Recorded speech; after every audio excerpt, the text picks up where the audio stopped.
Let me loop a couple of powerful ones. Full power on a few shots.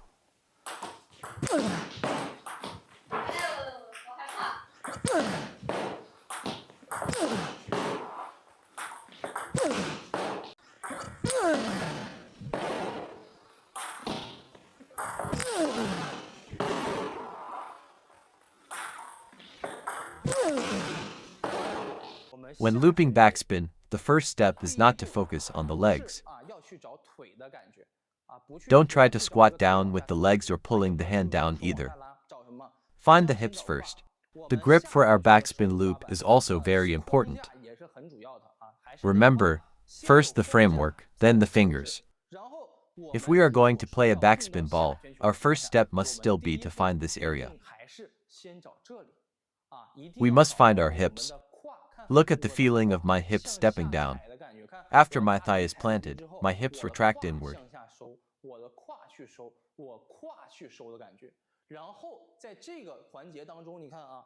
As long as my hips are set downward, my thigh is already planted, already loaded with power, correct? It's the same as with our topspin loop. The topspin loop involves pulling the hips inward. The hand comes naturally, right? It's the same with the backspin loop. As soon as you pull your hips in, your hand is already pulled down. As soon as you pull your hips in, your hand is already pulled down.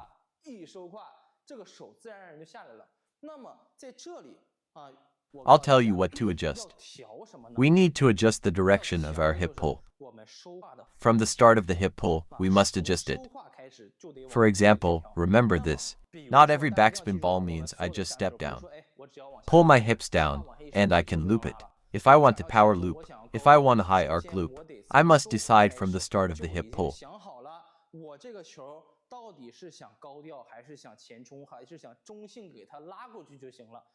When we face a very spinny ball, we need to lift this ball high.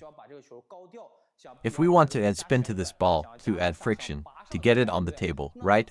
Then before this ball arrives, once we decide to add friction, to lift it onto the table, you must step your hips more downward and less backward. The direction of our hip pull needs adjustment. When I want a high arc loop, I can't just pull like this. Sinking like this won't produce a high arc loop. If the ball is very spinny, you will definitely net it. Why? The force direction is insufficient. You must first sink downward. Your hips must first step down. Then in this phase, once you are down, you then push your hips forward. Your force direction will be more from bottom to top. See, it's not for every ball. Just doing this once is enough. If you only do this, facing a heavy backspin ball, you will net it.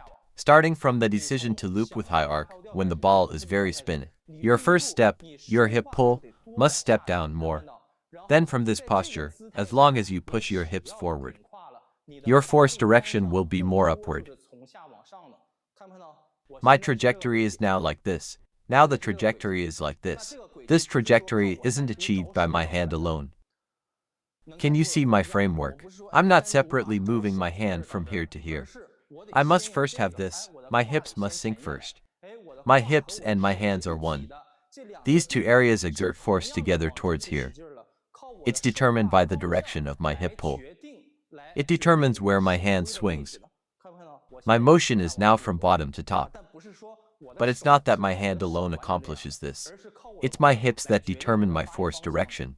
Right, that's for the high arc loop. For a neutral loop, to pull this backspin ball over normally, it's the same. When we sink for a normal loop, we can't sink as much as for the high arc. If you sink too much, you can't produce a high arc loop. For a normal backspin, you'll inevitably produce a high arc. Because your force direction is upward, it becomes a high arc. For a normal loop, start from here, find this position.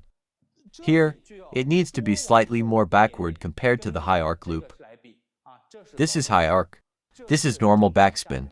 See, my hip pull is different here. Then in this phase, when I push forward, look at the direction of my hand's force.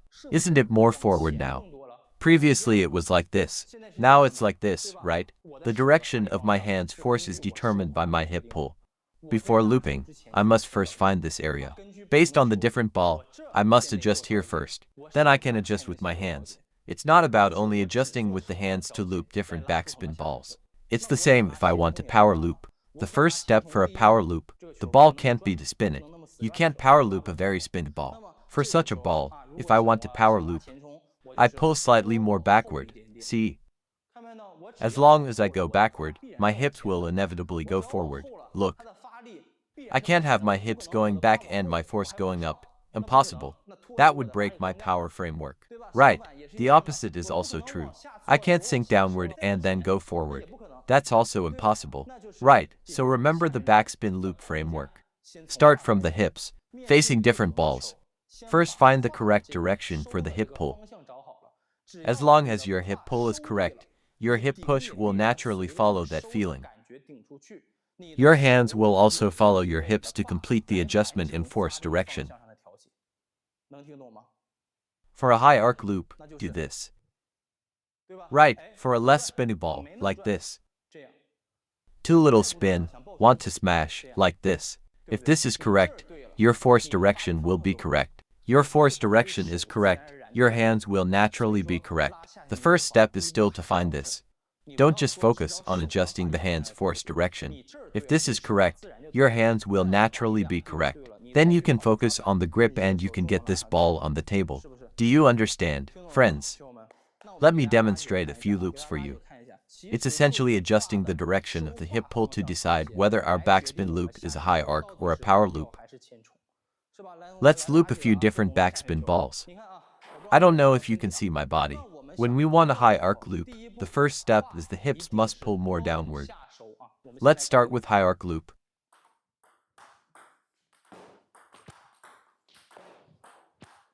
Try to hold the ball firmly in the racket. Cross court. Straight line. Straight line. Cross court. To create a high arc, hold the ball firmly on the racket. Facing a heavy backspin, first step, hips step down first. As long as your hips are correct, your force direction will be correct. Force direction correct, your hands will be correct. Never only fine-tune the force direction with your hands. As long as this is correct, your hands will follow your body. This is the high arc loop. Right, step down, push up, step down, push up. It's the same for the power loop. If facing a power loop situation, from the start, we must pull slightly more backward. Not just adjusting your hands forward, that doesn't work. Your hands cannot be separated from your body. It's impossible for your hands to be correct while your body is wrong, and you still generate power. For the power loop, the first step is always hips going back first. As long as you are loading power backward, your force will inevitably be forward. Your hips go forward, your hands will also go forward.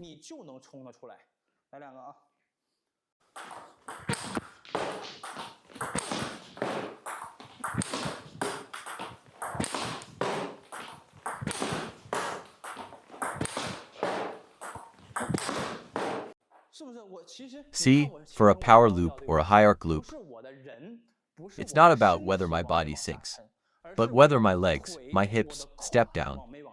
You should be able to see the clear difference. The force direction is like this for the high arc. For the power loop, it's like this. Right, find this first, and you can power loop. Let me loop a couple of powerful ones. Full power on a few shots.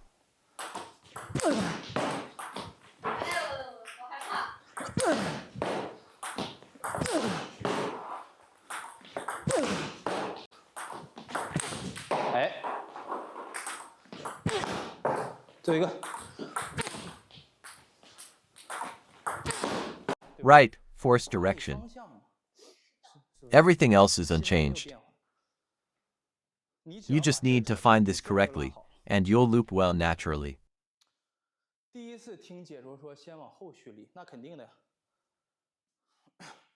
More backward, not just backward. Compared to the high arc, a little more backward, not purely backward only. Don't misunderstand. Only going back, you can't loop backspin. You have to, compared to this, go a little more backward. Right, you go back here. Look, your hips can't go back here. And then exert force upward. Impossible. If you go back, you will inevitably go forward. If you go down, you will inevitably go up.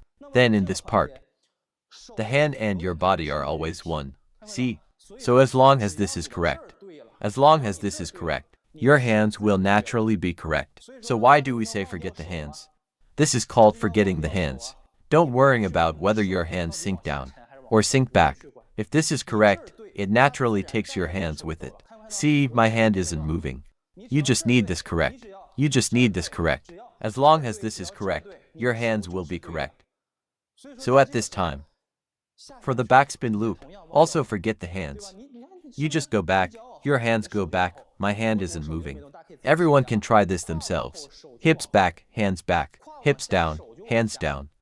Because the body and hands are one, right? As long as I am correct here. So the first step for the backspin loop is still to find this. Find this, everything is correct. If you only look for the hands, your power logic is wrong. Always look for the hip first.